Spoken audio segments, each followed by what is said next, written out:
સ્થાનિક સ્વરાજની ચૂંટણીમાં નેતાઓને પ્રચાર કરવા જવું હવે ખૂબ ભારે પડ્યું છે, કારણ કે જનતા જાગી છે અને જનતા સવાલ કરે છે. જનતા સવાલ કરે ત્યારે નેતા જો જવાબ ન આપી શકે તો પછી એમને ઊભી પૂંછડીએ ભાગવું પડે ને એવા અનેક દ્રશ્ય આપણે પહેલાં પણ જોયા છે.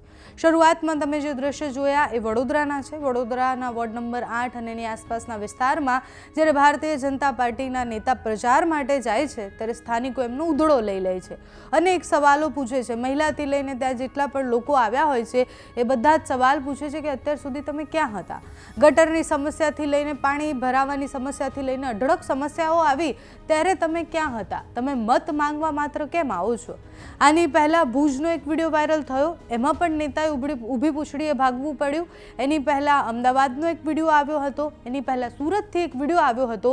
એટલે આખા ગુજરાતમાં અનેક જગ્યાએ પ્રચાર માટે ના પાડવાના બોર્ડ પણ લાગી ગયા છે કે તમારે મત માંગવા અહીં આવવું નહીં, કારણ કે તમે 5 વર્ષમાં કામ નથી કર્યા. અનેક જગ્યાએ જ્યાં પ્રચાર માટે જાય છે ત્યાં સવાલ પૂછવામાં આવે છે. સવાલ પૂછવામાં આવે એટલે જવાબ મળતા નથી અને જવાબ ન આપી શકતા નેતાઓને ત્યાંથી જતું રહેવું પડે છે. વડોદરામાં જેટલા લોકો અકળાયા છે એની પાછળના અનેક કારણો છે.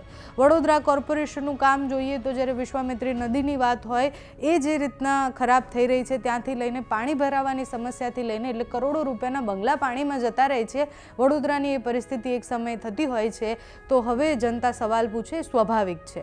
જનતા મ્યુનિસિપલ કોર્પોરેશનની જ્યારે ચૂંટણી આવતી હોય છે ત્યારે નેતાઓને ભાળતી હોય છે અનેકવાર. અનેક વિસ્તારો એવા છે કે જ્યાં ખબર પણ નથી કે કોણ કોર્પોરેટર છે અને ક્યારે આવે છે અને કોણ છે એ નથી ખબર હોતી લોકોને. એટલે મત માંગવા માટે આવતા નેતાઓએ ધ્યાન રાખવું પડશે કે લોકો હવે હિસાબ લેતા થઈ ગયા છે.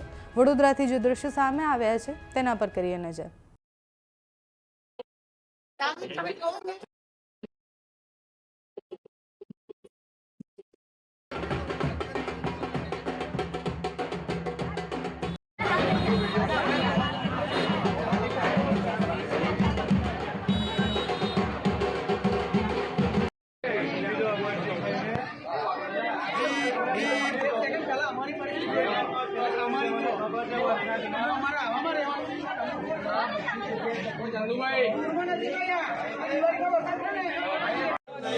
काम नहीं तो वोट नहीं, काम नहीं तो वोट नहीं.